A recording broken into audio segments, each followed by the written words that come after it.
Hey, this is Chris with Record Talk. So I'm going to do another one of my ranking videos.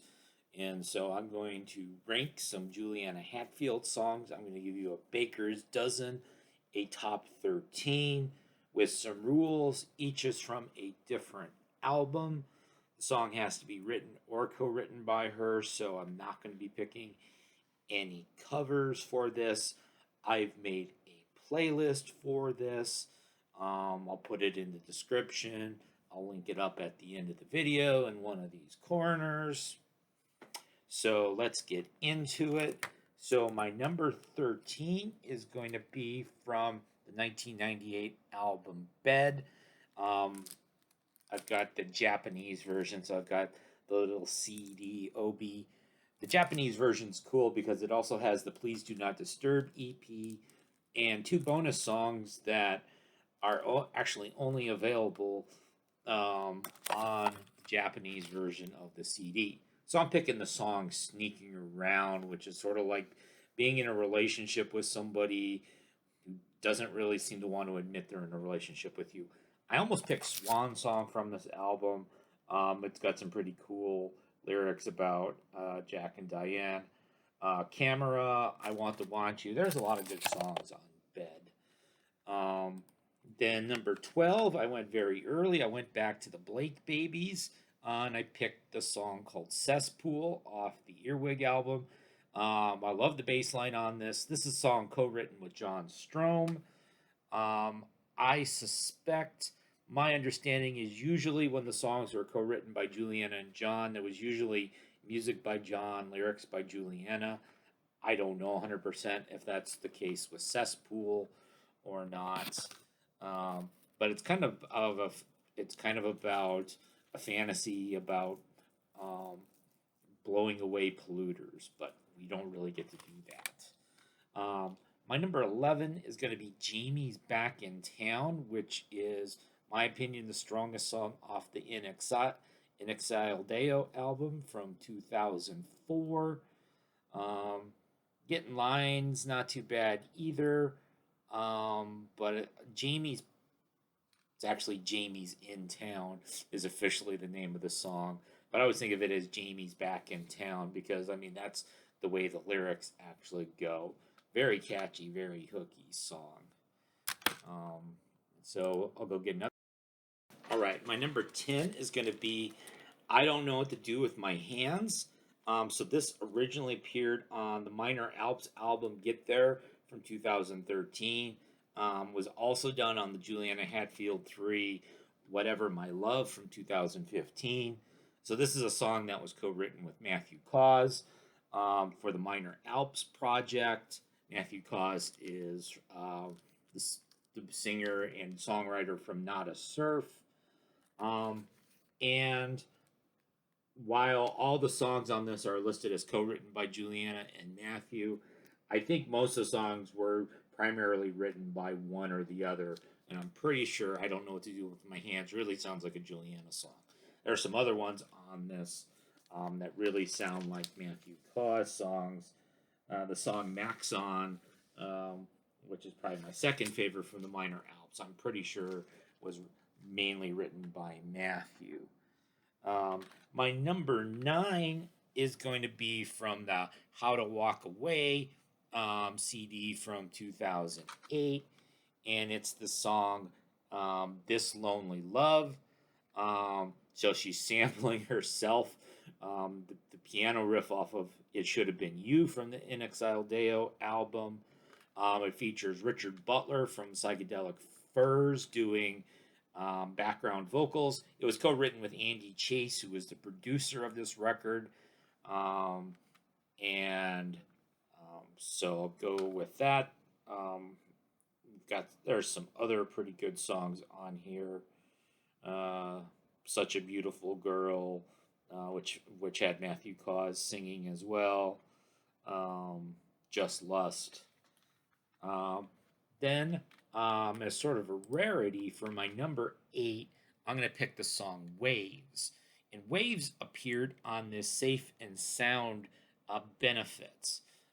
So this was a benefit done for the Brookline Clinic after some crazy person had murdered people who worked at this abortion clinic, and so you've got letters to Cleo and Belly and Buffalo Tom and Jennifer Trinan, Amy Mann, a lot of the sort of the Boston area alternative people put together this benefit, and so Juliana contributed the song "Waves." It, I'm really shocked that she didn't put that song on like one of her studio albums. I think it was from the Only Everything sessions, but I'm not sure about that.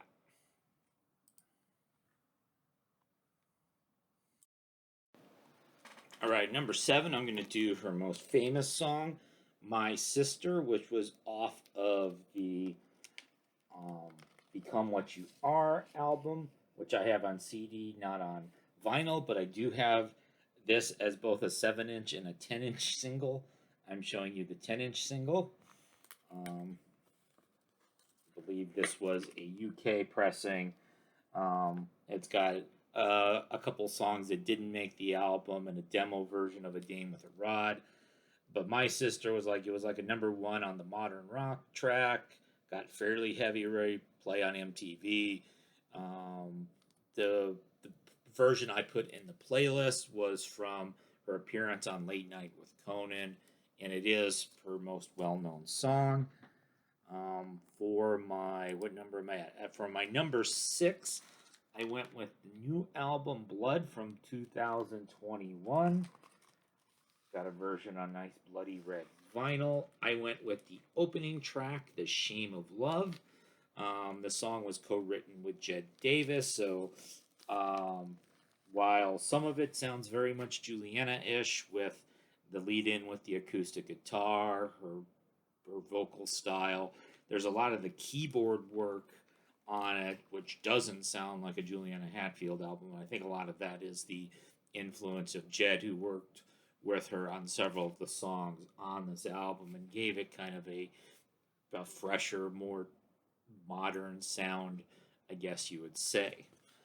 And then my number 5, I picked the song Choose Drugs from Beautiful Creature.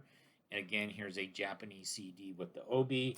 And this one, again, came with a couple of bonus tracks, not on the American version. So the bonus tracks were a Police cover, a different version than the one that came on the Police album, and then a alternate version of one of the songs. And there's lots of cool songs on here. Daniel, Cool Rock Boy, although Juliana seems to hate Cool Rock Boy. Somebody is Waiting for Me, Hotels. But I went with Choose Drugs. It's one of her most haunting songs. It's basically about giving your lover an ultimatum to pick you or pick drugs, and they go with drugs. And I actually, there's a acoustic version that she recorded at the City Winery in New York in 2017. That's the one I put on the playlist. I think it's better than the version on the record. All right, and at my number 4, I included the song Wonder Why from Pussycat, the 2017 album. So this was the politically charged album. Lots of anti-Trump, anti-rich men in power. There's an anti-Bill Cosby. But Wonder Why is actually none of that. Wonder Why sounds actually a lot more like something that would have come off of a lot of her other albums. It's more sort of a Juliana reminiscing about the 1970s, reminiscing about her childhood. And again, version on the album's fine. I put up a live version, the Live at KEXP version, that was recorded in January 2020. Number 3, I went pretty far back, and I picked a song called Nirvana. Actually appears twice. It was written towards the end of the Blake Babies days. It appeared on the Blake Babies Rosie Jack World EP. But what I think is the better version is the version on her solo debut album, Hey Babe. So Hey Babe was released in 92. Rosie Jack World was released in 91. And yes, the song Nirvana is about the band Nirvana. I have this reissue on this cool purple vinyl. Number 2 is going to come from the Only Everything album. And again, I didn't pick Universal Heartbeat. I didn't pick Fleur de Lis. I didn't pick You Blues. I picked Simplicity is Beautiful. The second to the last track, I have the Run Out Groove reissue that was put out on 2 discs with side 4 being bonus tracks a few years ago. And so, for example, let's see if I can find. Yeah, so Simplicity is Beautiful is on side C. And then side D had some of the songs that were used as B-sides. And Simplicity is Beautiful is really sort of Juliana's homage to shoegaze. It's her big shoegaze song. So very simple, basic ethereal lyrics. But you've got layered guitars. She very rarely performs it live. I think it's a hard song to perform live. You think you'd have to have multiple guitars pretty keyed in. So, but it's a great song. And then what I think is the best Juliana Hatfield song ever came out in 2019 on the Weird album, and it's the song called Lost Ship. And so where is there? Okay, so Lost Ship is like the end of one of the hands there. And so it comes across, you'll listen to it. It's a pretty low-key song, but a pretty cool song, pretty catchy. And then you get a super wacky, fuzzy, face-melting guitar solo in the middle of the song. I think she's plugging in that Pink First Act directly into a board because it's a really unusual but cool guitar song that she gets in that solo in the middle. They made a video of it. That's the part I'm linking up. I think Rachel Lichtman had directed it. I know she uses that image from that video as her avatar on Twitter, and it's just a great song. So again, I have linked up my playlist of this Baker's Dozen of songs, 13 songs from 13 different albums, and that's leaving out albums altogether.